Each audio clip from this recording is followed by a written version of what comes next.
So you're telling us about your trip to Japan with Sidney Sheldon. So we go to Kyoto. The studio is a disaster, and I mean, these guys are negotiating from nowhere. And we come on the way back on the train. Sidney says, "I want to go to one of those massage parlors where the Japanese ladies walk up and down your back." I said, "You know something, Sidney? I don't want that. I'm tired." We got in a cab. I left them off. I go back to the room. So I told you, the rooms are like, I don't know how far away, 50 feet or something. And pretty soon, I hear this terrible screaming and retching. I go in, and Sidney's in a bathtub, and he's retching, and I said, "What's wrong?" He said, "I don't know." I call up. We're in a Japanese hotel. So we got a Japanese doctor. So they said, "You got to take him to the hospital right away." So they take him to a Japanese hospital. He can't communicate with anybody, right? So he's calling me and calling me. So finally, at 4 o'clock in the morning, I go down.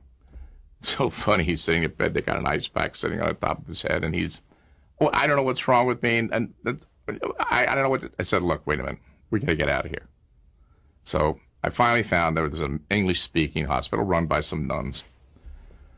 So to get him over there, they don't have an ambulance. They put him in a station wagon. And they got on the gurney. And so we're right in the middle of Tokyo. The thing gets a flat tire. So there's Sidney laying there in the gurney. And the cars there. Everything's going past us. And he's screaming and carrying on. I said, "Sidney, please, look, we're going to get the tire fixed. Don't worry. We're going to get to the other hospital." And I'm still trying to get the deal together because I don't want to go home without something in my hands, right? And this interpreter introduced me to a man by the name of Banjiro Womera, and who later became a distributor for me, and who today is a major, major force, owns a part of Japan Cable and so forth and so on. But Banji was unbelievable. I told him what we wanted.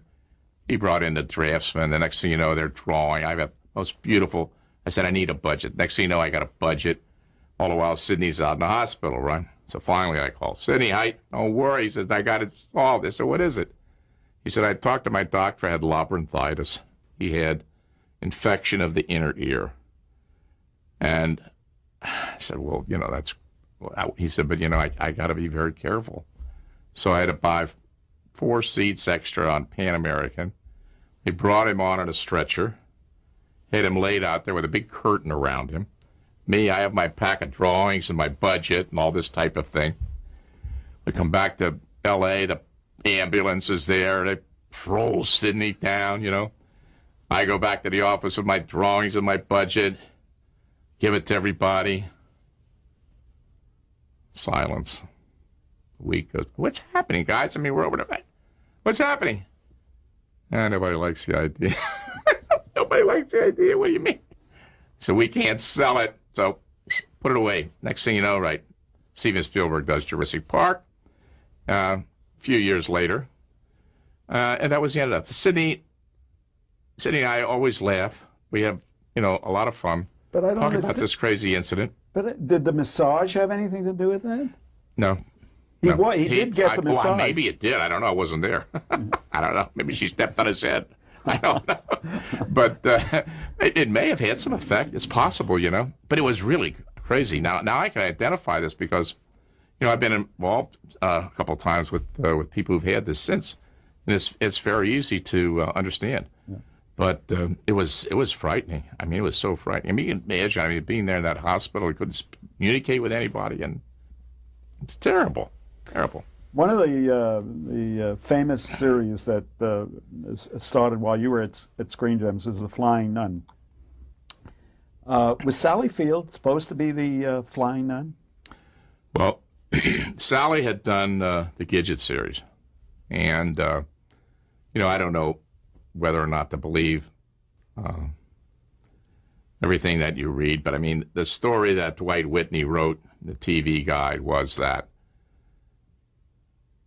Sally never really felt that she was given the proper, I don't know how to characterize it. She was a young woman, and her father was like the manager go-between with Harry. And she always felt that she was being left out of things, that she should have been a part of that. And so she got mad at Harry. And so what happened is that Max Wiley, who you may remember, was an old advertising agency guy in New York. And the brother of Philip Wiley. Right. He was a friend of Harry Ackerman's. He came up with this little book called The 15th Pelican by a writer by the name of Terry Rios, just a little obscure book. He thought, this is a great idea. So he wrote a treatment, moved it around, he gave it to Harry.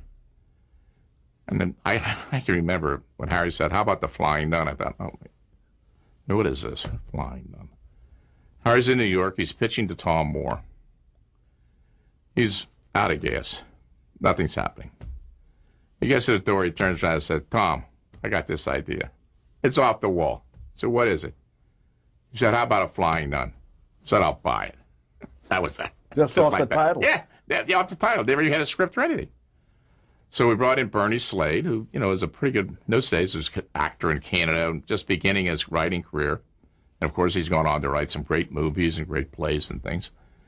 He wrote a script, and we tried to get Sally to do it. And, of course, Sally, we didn't realize at the time, had this little thing going about Harry, and she didn't want to do it. So we hired a gal named Ronnie Troop. His father was a piano player, Bobby Troop.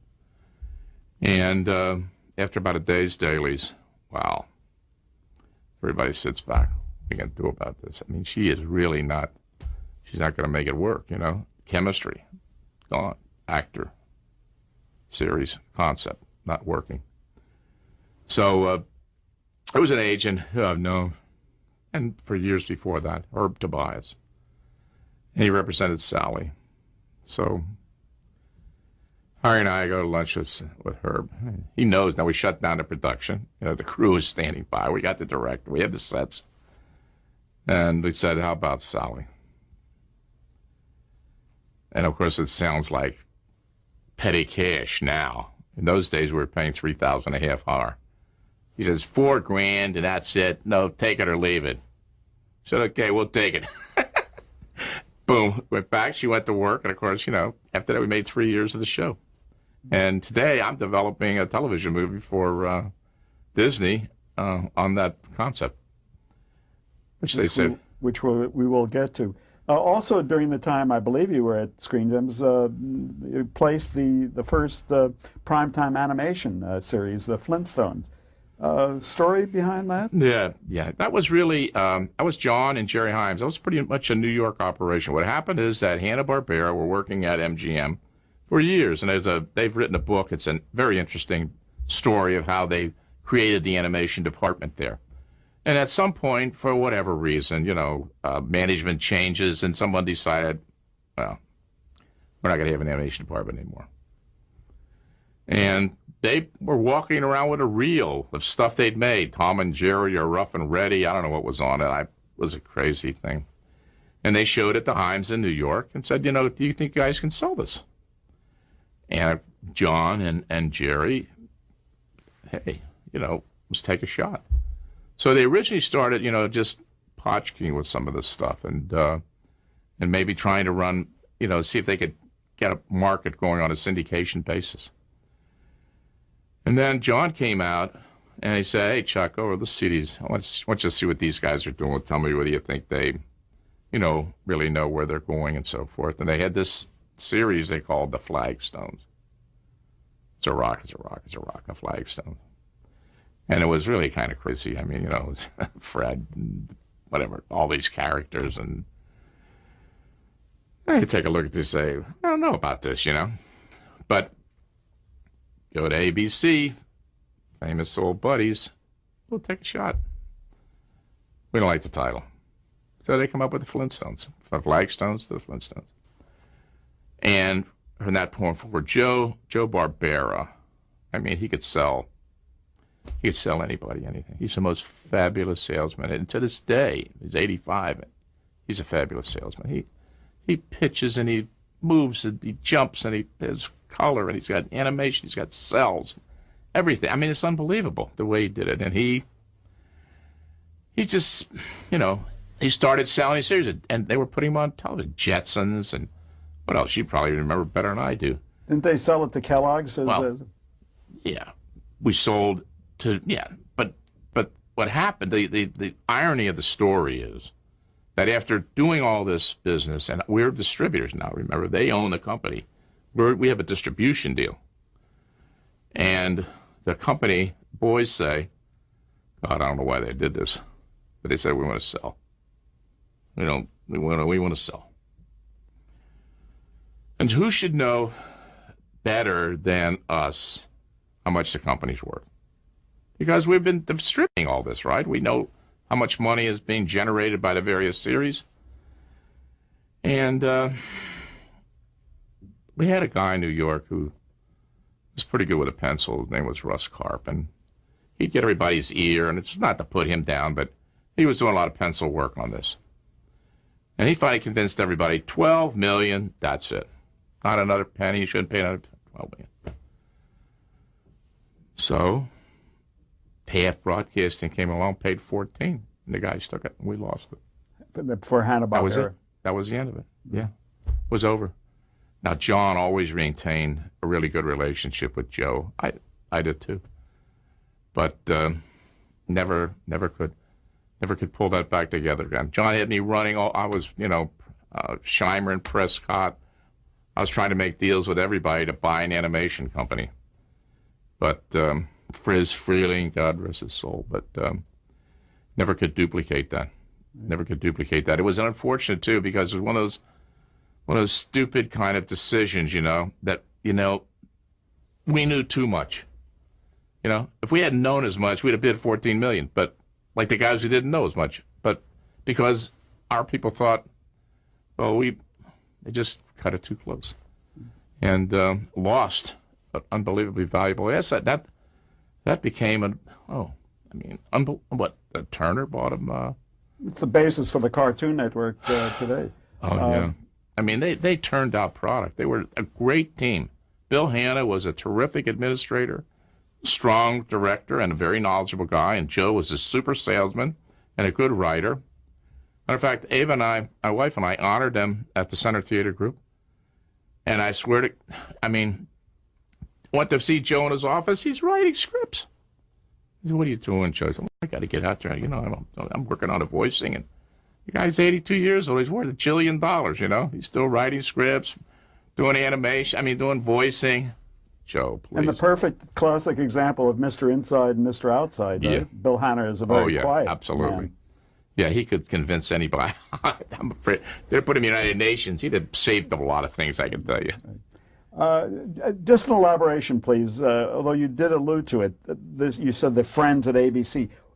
It was not an accident that a lot of the Screen Gem shows wound up at ABC, not at the other networks. No, it was one of those things. It was that. Well, CBS, Paley, Aubrey, they weren't the most attractive. They were really the Black Tower. All those guys. It was not easy to break through. NBC, we had a pretty fair relationship with them. The 1 for 3 deals were both with NBC. But ABC, it was one of those situations where they needed a strong company because they were building a company. And people didn't want to give, they were the third network. But they say, put the Vietnam War on ABC, it'll be over in 13 weeks or something. That was the big joke. And they were trying to come along, and John saw that as an opportunity. So we got better prices. We had a major development deal with them. We each put up $250,000 when $500,000 was a lot of money, and we shared profits with them. And we had a really good running relationship with that company. John, that was his connection. He and Tom Moore got along. They had a good relationship. They made it work. And our shows did well there. And I think also a relationship with Leonard Goldenson as well. Yeah, but,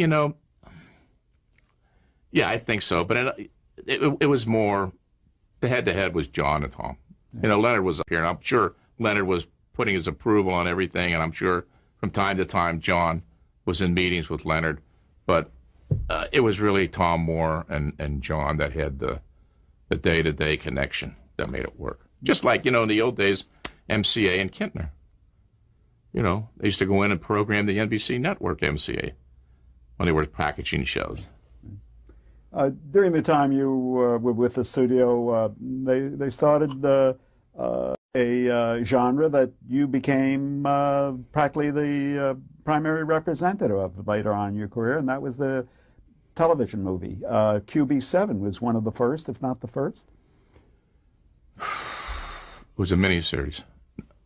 They I'm sorry, I have to correct you on this. Yeah, it was what actually happened was this. It was 1968, and I was still at Screen Gems, and Barry Diller came up with the movie of the week concept, the 90s. Before this, as you know, Universal had been making 2-hour world premiere movies, 2-3 a year for NBC. They were paying them $750,000. I think they were making it for about $1 million. They were probably breaking even or whatever.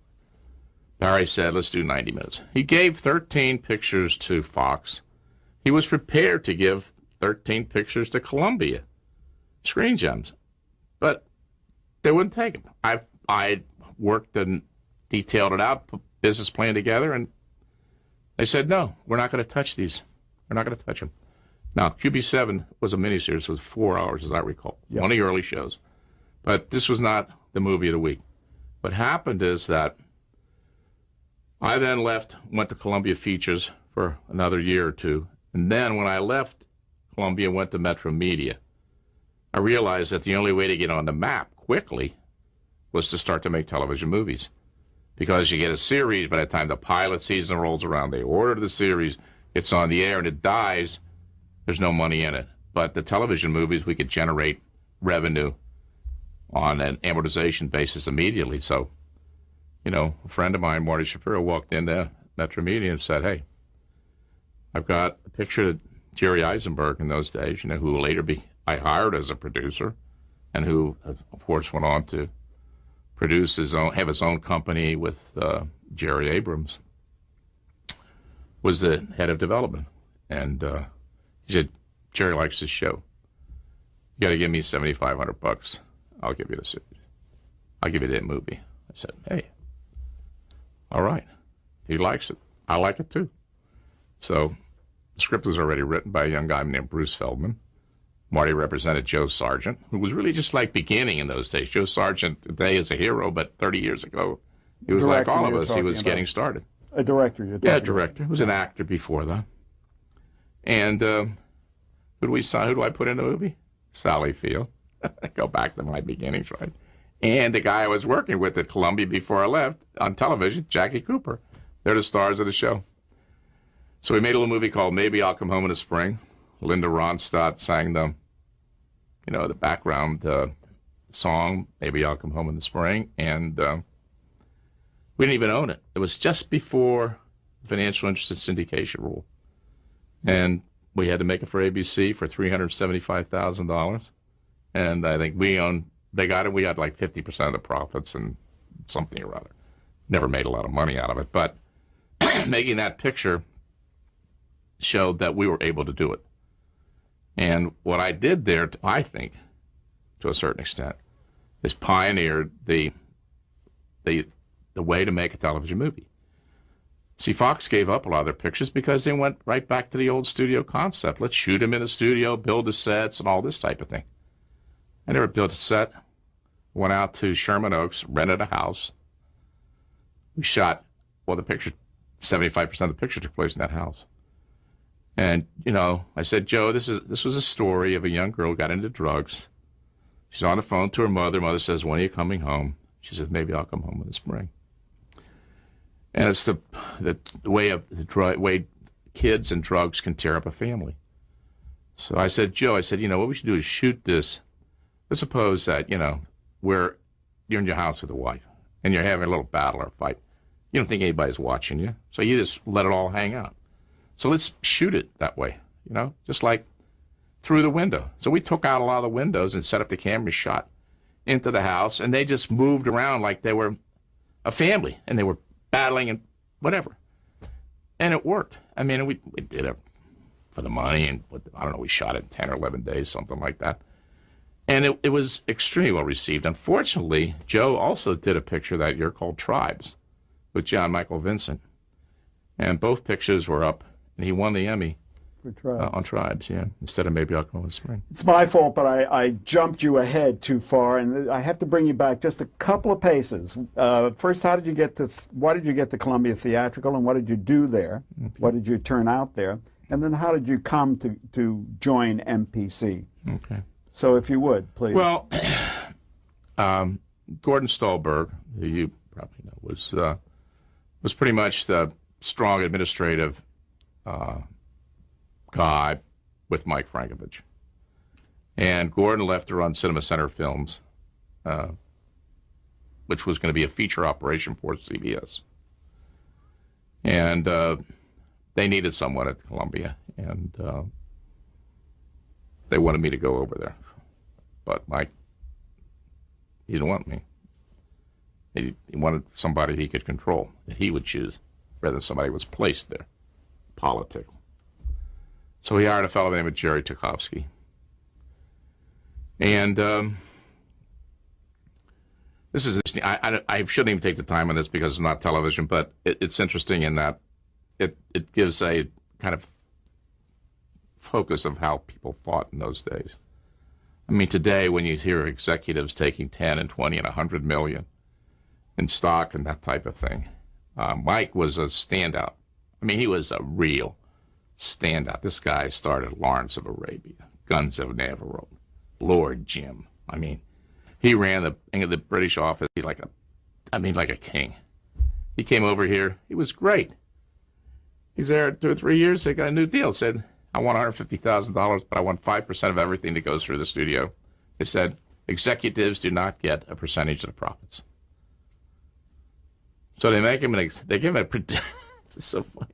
They give him a producing deal, right?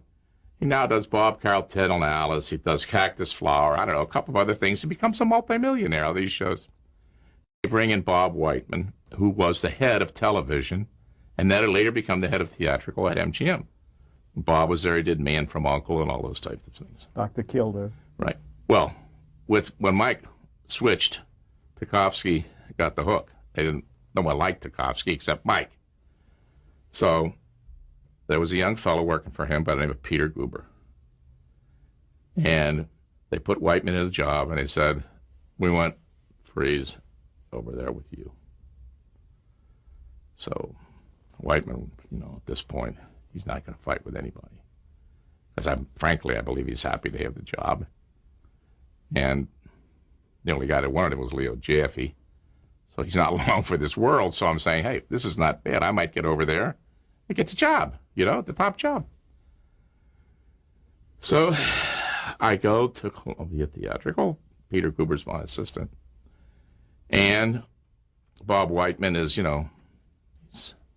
he's batting about 167. I mean, he is getting nowhere. I mean, nothing is working. And the New York Stanley Schneider, Abe's son, little nepotism involved here, is hitting this guy. I mean, he's like getting it, He's every which way Whiteman is getting it. And so finally they said, okay, we'll make Whiteman an independent producer. He incidentally became a millionaire also by becoming an independent producer. So I said, I'll take the job. So Stanley said, well, I don't know we're going to replace Bob. I said, what are you talking about? I said, I'm part of this with you. I mean, we choreographed this whole thing. Yeah, but Abe doesn't like the idea of pointing anybody right away. He wants to think about it a little bit, I said, well, I don't want to think about it. I said, yeah, you have to do that. That's what I get, or, make me an independent producer like you make everybody else so I can be a millionaire. I get a letter. You're fired. 10 years. 10 years. I get a letter. You're canned. Terminated. What for? I don't know. I was not accepting supervisory. I mean, I wasn't. We're a team player. I was a team player. Boom. So they send a guy out who's going to come. He's Russell Karp, the numbers man, comes out, and he's going to convince me to stay. I said, something, Russ? I'm not going to stay. The job, I stay. Independent producer, I stay. This job, I don't stay. And so I was out of work for the first time since the produce business, I didn't have a job. And they let me drive the car to February 14th or whatever it was, I don't know. And I started making phone calls, and they'd keep saying, you know, all this time I would say, I'm with Ziv Television, I'm with Columbia Pictures, I'm with Screen Gems. They'd say, who are you with? I said, who am I with? I'm with myself. So I came up with some goofy name, International Television or something. So I had to have something to do. So I was out of work. That time I had like 6 or 7 kids. 1968, I had them all. I had 8. So what am I going to do? I get a call from a guy who worked with me, Eddie Rothman. He said, I don't know if you have any ideas on this. He said, but Frank Reel, who I'd worked with at Ziv, who's now at Metromedia, he said he's looking for a young Chuck Freeze. I said, I know Frank Reel. He's looking for a cheap Chuck Freeze. Didn't care how old he is. So I called up Frank. I said, you want to have lunch? He said, I'll be out in a week. We'll talk. He said, but you know something? I don't have any money. I said, I know, Frank. I know you don't have any money. Yeah, believe me, I know you don't have any money. He brings a guy with him named Arthur Bersham. By this time, I had developed a business plan, you know, for my own business, because I figure if I'm, you know, I don't want to go back to being executive. I want to be a producer. I want to do things. I want to have ownership. You want to have equity. Right. I want to have a piece of everything. So I made up my mind when I left Columbia that from that point forward, you know, I can't. I had given too much loyalty. I gave 18 years of loyalty between Ziv and Columbia. And, of course, I was doing great. I had big salary, lots of perks, travel to Europe, 3 cars. I had everything I needed, you know, to live a good life. But I had stock options that were worth, 32 cents. So I decided at that point, from here on in, whoever I work for, I'm going to have a piece, action, equity, and at some point I'm going to go in business for myself. So I show this fellow Birch my business plan. He says, I love that. You're just the kind of guy we're looking for. So here I am. He said, but we got a problem. I said, what's that? So we only pay $49,500. I said, $49,500, that's about a fourth of what I was making. He said, but that's all we can pay. He said, because we have a guy working here, we made a favored nations clause with him. Anybody else gets paid more, he gets paid more. We don't want to pay him anymore. So I had a lawyer. He said, okay, Freeze got a good business plan. You like it? So they gave me 25% of everything that went through the division at a royalty and a participation on the whole operation. The first year I made so much money, John Kluge, who's the richest man in the world, or the United States, got so upset with what I was making, he started trying to figure out how can we get rid of Freeze. He's making more money than Al Criven at the stations. He's making more money than that treasurer at the company, because I had this deal, and everything I did turned into gold, because it was like I made 25 television movies in 3 years. 25 television movies in 3 years. Few busted series. 4 Jacques Cousteau's we were working, really working our butts off. But I said to myself, I'm going to go in business for myself. And eventually they gave me the opportunity, unwittingly, to do that. On that note, we must pause.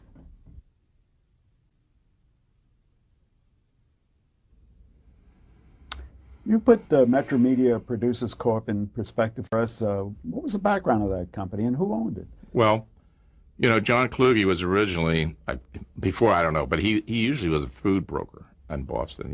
He owned that food brokerage business for a long, long time. He may still own it for all I know. But he, as I recall, and you're good at history too, I think he bought the old Dumont stations, which was really the beginnings of the Metromedia basic assets. And he built the broadcasting operation initially, with stations in Boston, not Boston, but Chicago, he had good cities. Washington, he had KTTV New York, here. L.A. He had KTTV here right from the beginning. And at some point in the mid-'60s, someone sold him, I think it was Bill Hayes, sold him on the concept that he should go into production business. And David Wolper had this pretty extensive documentary library, which he overvalued. And Kluge paid him a bundle of money. And of course, then things started to go downhill because John began to find out that the library didn't have the value that he paid because he couldn't sell at the prices that David had projected.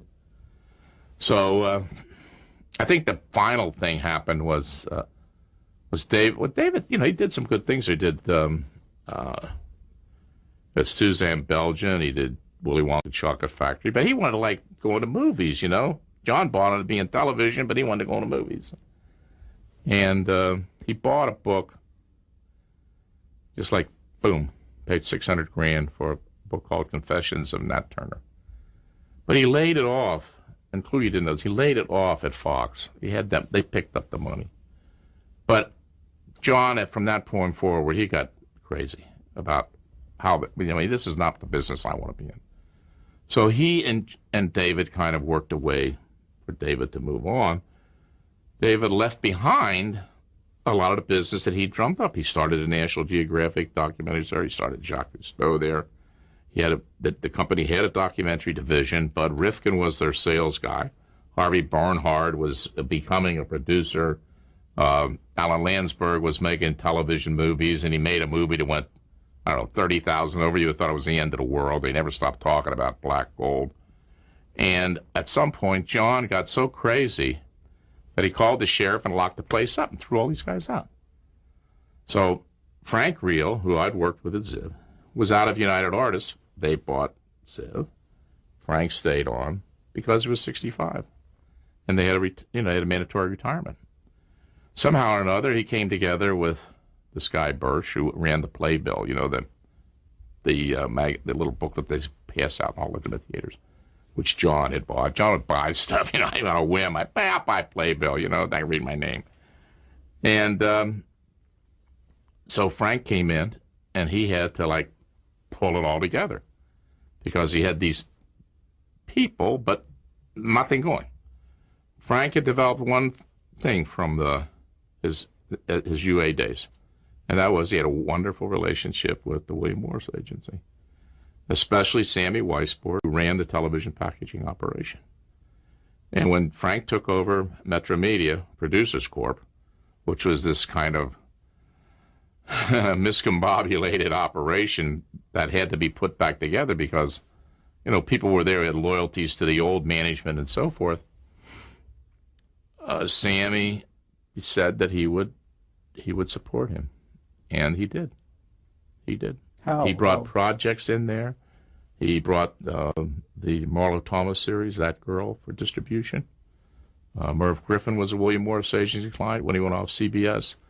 He brought him to Frank. Now, Al Criven will tell you he did it, but Frank did it, or went on the Metromedia stations, and when it was syndicated, Frank brought in an old Ziv salesman, Pierre Weiss. He traveled the United States and sold Merv Griffin city by city, and we had really a good thing going. Was it primarily a distribution company? No, we were producing, but we couldn't get a series to stay. We had 2 or 3 different series. We couldn't make them stick, and drove John crazy. He thought that we should have a series on the air. We didn't. And it was a deficit financing business. We were generating a lot of investment tax credits, but the long term was going to come out of the distribution. You couldn't have it happen in a year or 2. So he decided he's going to close it down. And I was right in the middle of moving out to take an independent deal. And I got a call from Frank. He said, it's over, we're going to close it down. But we have all this development. Do you want to take it over? I thought, this is always what I wanted. I want to be in business for myself, So I had enough money, enough bank and so forth that made a lot of money with those guys, more than they liked. And Frank gave me all the development. Didn't give it to me, but he said, you can continue to do the work, and we will then pay you a fee to produce these movies. And I had some things of my own, and pretty soon, boom, I was cooking. Believe it or not, 3 months later, they decided to go back into business. So they continued to develop more projects, and in November, they decided to go out of business. So now they got more development. Now they have 2 picture commitments. So Frank says, I don't know what to do with these. I said, I do. Give them to me. So, in like a period, fortuitous. It's like Thanksgiving dinner. It's getting a call in your bedroom, right? All of a sudden, boom, this whole thing, totally unbeknownst to me, John Kluge's whim, You know, November's budget meeting with John Kluge. You got to roll out all the numbers. If he doesn't like them, that's it. He used to always joke, John stands in a circle. Walk up to the line, it's okay. Step across it, you're going to get knocked out. So he was very, you know, he's a very tough guy when he was protecting his own turf. He went out of business, that's it. So I got 2 movies. I have to remember which one were. I go back. I know one was with Cloris Leachman. And I know a whole bunch of development. And the first year I was in business, of the first 8 movies that were on NBC, 5 of them were pictures that I produced, and a couple of them were pictures that I got from Metromedia. Again, let me back you up again, if I may. You work with 2 rather distinctive personalities. First, Jackie Cooper. You worked with Jackie Cooper both in his position as an executive at Columbia, and then as an actor. As a director. As a director.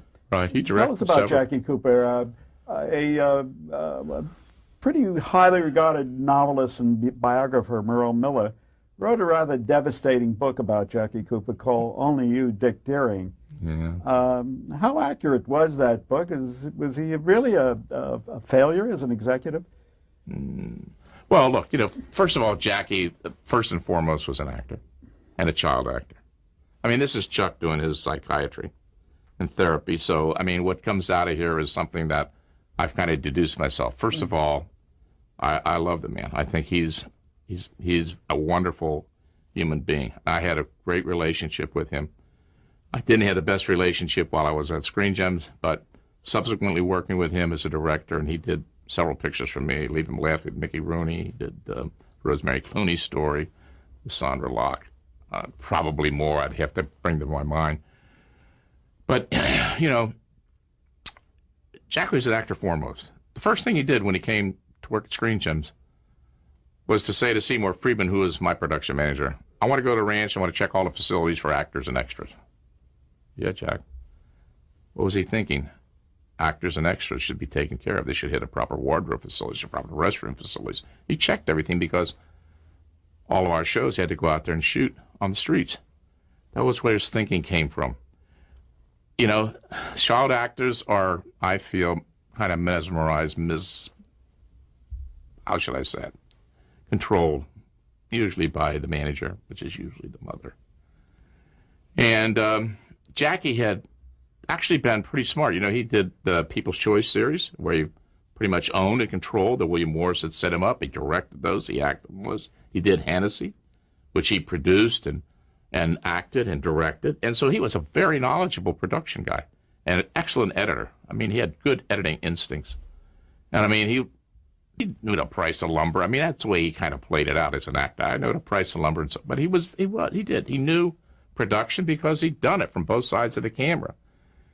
But he was, you know, I personally believe, you know, he was in over his head because he was working with these, you know, these genius politicians and executives who were playing all kinds of games. And he was really brought in by a fellow named Steve Blauner, who was Bert Schneider's sleepaway camp buddy when they were kids.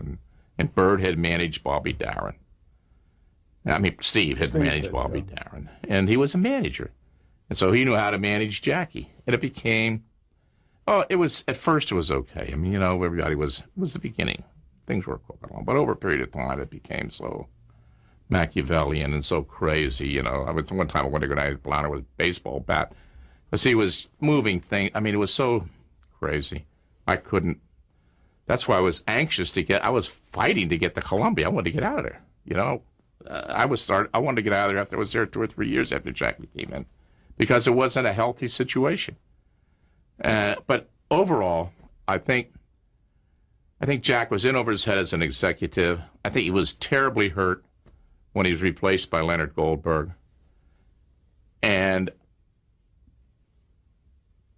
I feel that he probably shouldn't have had the job in the first place. But I got to tell you, you know, you walk down the street with Jackie Cooper, everybody knows him. I mean, it's like walking down the street with, you know, some baseball star or something. Everybody knew Jackie Cooper, wherever you went. Wherever. You couldn't walk down the street in New York without people stopping him and grabbing him, you know. And he was a good salesman. He had a good feel for everything he was doing, but he was being manipulated, you know. And I think it led him into decisions that shouldn't have been made. And you know, you'd have a meeting with Jack, and you'd have things settled, and he'd call you up 30 minutes later and want to change. Now, you knew that Blount or somebody got his ear and said, don't do it that way. But he had good friends. He had strong relationships. Hy Everback, who was pretty good in his day. Danny Arnold. Bill Asher liked him. He and Harry Ackerman even got along real well. He got along with just about everybody in the place.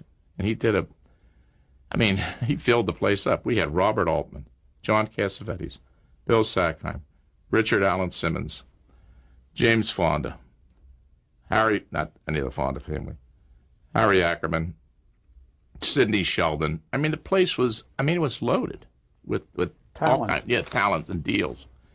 And a lot of them worked. A lot of them didn't work. You know, Altman didn't work. Cassavetes didn't work, but others did. I liked him, and I just feel it was unfortunate, though, that he was being manipulated by the politics of the situation. Now, when you were at Metromedia Producers Corp., you worked with Jacques Cousteau, a legend in his time and a member of the Television Hall of Fame. Did you get to know Mr. Cousteau? Yeah, he's a genius. He's a genius. He had this ability to have everything. The first meeting I ever had with Jacques, we had to do more shows. The contract was running out of ABC. Fred Pierce in those days was the guy that was buying specials. I remember I had breakfast with Fred Pierce at Dorset Hotel. I said, look, we have to come together on what we're going to do. You guys are doing well with the Cousteau series. I said, I think you ought to put it on for another 4 or 5 years. He said, I'll buy 12 specials, 3 years. That's all I'll go right now. It's fine with me. I'll take that. So first meeting I had with Jacques, I had 12 special deal to lay in his lap. But he was all prepared. He came, he knew everything. It was an interesting deal. We only had the United States. Now, this is the undersea world of Jacques Cousteau? Yeah, we only had the United States. But he had all the foreign. So we had to always kind of work our way through that course. And deal-wise, he was on top of it. He knew exactly what he wanted. It was never unfair. Never unfair. It was always a fair deal. His son Philippe, gentleman. Michelle, gentleman. I don't know what kind of life he had. Never got off an airplane. His wife was out there cooking for the crew on the Calypso, and they were always at sea. But we would go to ABC, and they had this fabulous dining room on the 37th floor. And they'd bring about 10 or 15 executives, marketing, sales, development. And Jacques would hold court. He would sit there and he would mesmerize them. He would tell them what he's going to do. He would come up with these unbelievable stories. He'd make whales sound like bathing beauties, He'd make the Galapagos Islands sound like Las Vegas. It was unbelievable. He could just mesmerize, but he'd say, give us more, give us more, give us more, And it was interesting because, today, in those days, we shot so much film that we had to shoot 16 millimeter on these underwater cameras. And we couldn't release in 16 because in those days, the sound didn't mesh. So we were releasing Jacques Cousteau in 1971, 72 on videotape, which is very, very early for that type of thing. The 16 film was transferred to videotape, put together with the sound. And the stories were all made right in the editing room. They would go out, they'd have a general idea what they wanted to do. But they'd bring in thousands and thousands, sometimes 75, 80,000 feet of 16 millimeter for a 1 hour show. And the editors and the writers and the executive producers basically created those shows. They created a storyline. They looked at the footage, and they listened to what happened, and Jacques would tell them, and Philippe would come in, and the whole show was made in the editing room. Obviously, it was shot out there with some general concept, but it was put together. And it's actually conceived. I'm not actually completed in the editing room. It was an unbelievable process. Unbelievable. Didn't he tell you or tell you and your associates about an interesting experiment he conducted underwater of a sexual nature? Should I mention it? Of course. Of course. Well, you know, he was quite lyrical in his way, and he told me one time, I don't even know what prompted him to say this, but he said, you know, underwater is an unbelievable, fabulous place. He said, the last time I was underwater, he said, I masturbated. And I watched the sperm go up through the sunlight that was coming down through the water. And he said, what an experience. I've never seen anything like this. I thought to myself, you know, Jesus, Jake, you're getting a little far out for me on this, you know. But he was, you know, why would he ever? It was interesting, you see, that was the kind of person that he was, that he could talk about that, you know, that he could expose his feelings about that. Too bad you don't have that on film. Yeah, you're right. You mentioned a little while ago about the role that William Morris and in particular Sammy Weisbord played. Tell us about agents and the influence they have on television. Well, I think agents have had an influence on the entertainment business ever since they became a part of the business, because, let's face it, they're discovering a lot of people, oftentimes. But, you know, the packaging business it's different today. But in the beginning of the business, packaging was an important thing. I mean, for example, I think Jackie Cooper's first pilot, People's Choice, I think the William Morris Agency went out, generated the financing, oftentimes maybe from, you know, independent investors, doctors, dentists, chiropractors, executives. And they put the money together and they financed the pilot. And they would, because, say, you know, Jackie didn't have an organization, they did it all. Old Sam Sachs, who you may remember, was the head of the, you know, business affairs legal department. He did all their contracts for them. Morris Stoller was the business guy, but, you know, he ran all the bookkeeping and the accounting. And they basically provided all the services that it took. So that all Jackie really had to do, which was a lot, obviously. I'm not trying to diminish his contribution, but he really had to keep the show going. Get the scripts, right? Act, correct? But they took care of the back room for him. And that was packaging. And, you know, they take Sheldon Leonard, who, you know, I worked with later. Wonderful man. I know he's been taped. Wonderful guy. I mean, Sheldon Leonard was an actor and a sometime director. But not Sam Weisbord, Abe Lasvogel loved Sheldon Leonard, and he felt that he had, the ability to supervise shows.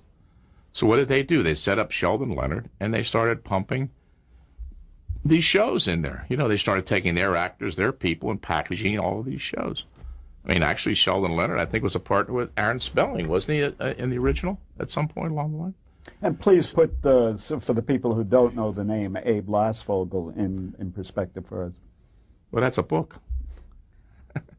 Abe Lasvogel was, he was one of the the Morris family. I mean, William Morris was actually the essence and beginning of Morris Agency, but the next guy to come along to take over the reins was Abe Lasvogel. He was a little short guy, not bigger than a fire plug. But, you know, he had a great ability, a fantastic wife who kept him working regularly, always kept the suite at the Beverly Wilshire Hotel. And every year he tried to get Screen Gems to be packaged by the William Morris Agency. And we'd go there and we'd have lunch and they'd drinks and we'd listen. And then we'd go back to the office and John Mitchell would say, we don't want to do that. Of course, he didn't want to do that because they were going to take his job away from him. If they became the packagers and his salesmen, what was he going to do? We never ever, to my recollection, ever paid a package fee at Screen Gems on any show, on anything. They were dead set against it. Matter of fact, at one point, it's long enough ago now, 30 years ago, they actually tried to start certain actions to try to stop packaging because they just felt that it was unfair. But I think the agents performed an important service. Now, What would be a usual packaging fee for an agency? Well, the Morris office, I guess, has been the strongest on this. I don't think they've moved too much. Usually get 5% of the license fee. So if a series costs $1 million an episode, they get $50,000 every episode. Yeah, and they have another $50,000 deferred because they claim that the package fee is really 10%, and then they get a percentage of the gross revenue after certain expenses are taken off. So it's a very lucrative business, very, very lucrative business. CAA, ICM, not as tough. I think they're usually 3 and 3 instead of 5 and 5.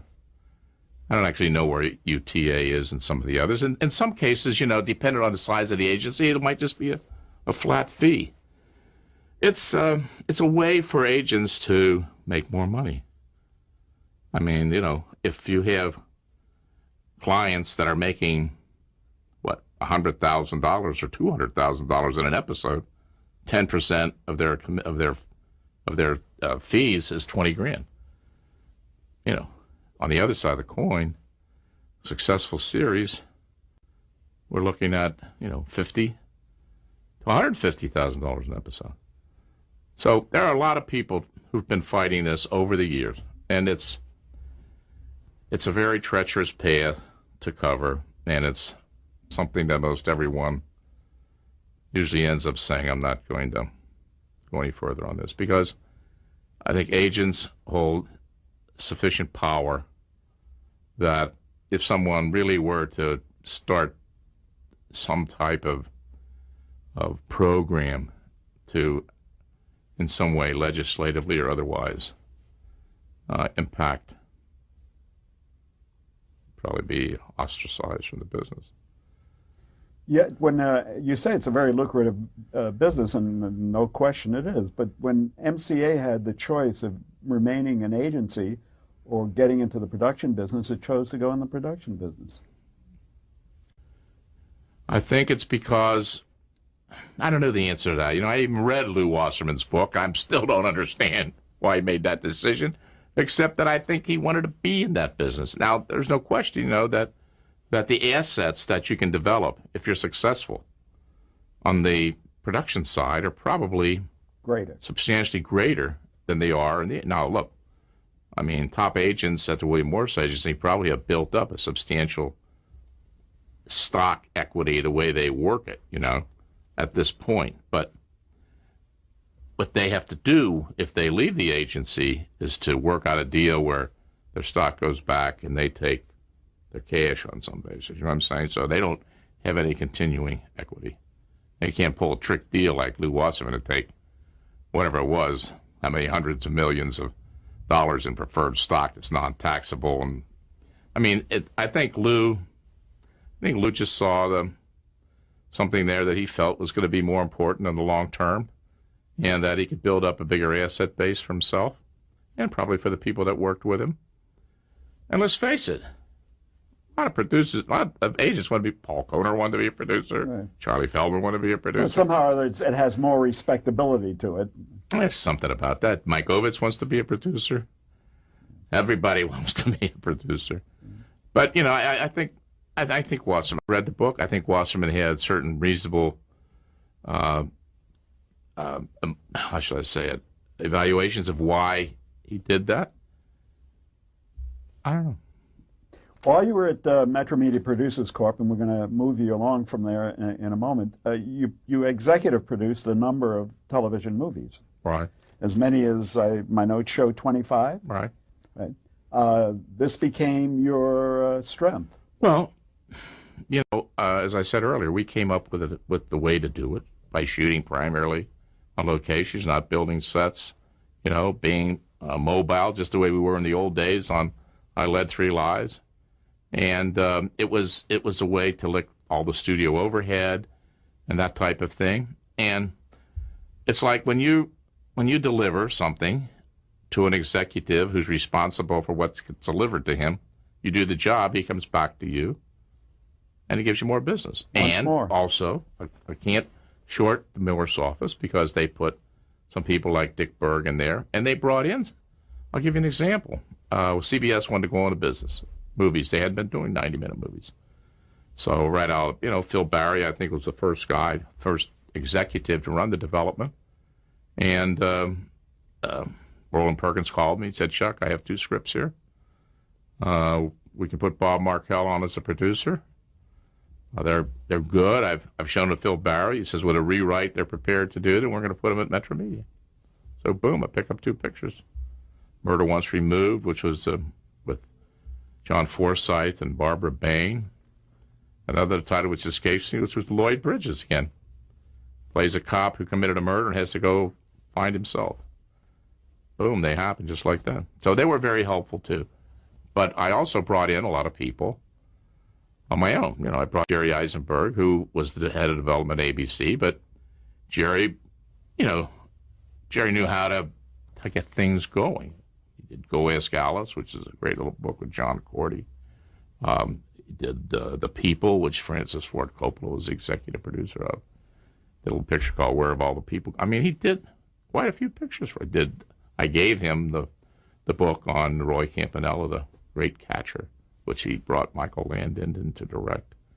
And so, just boom, we were just moving around. What's the necessary ingredients for a successful television movie, do you think? Well, most television movies are, look.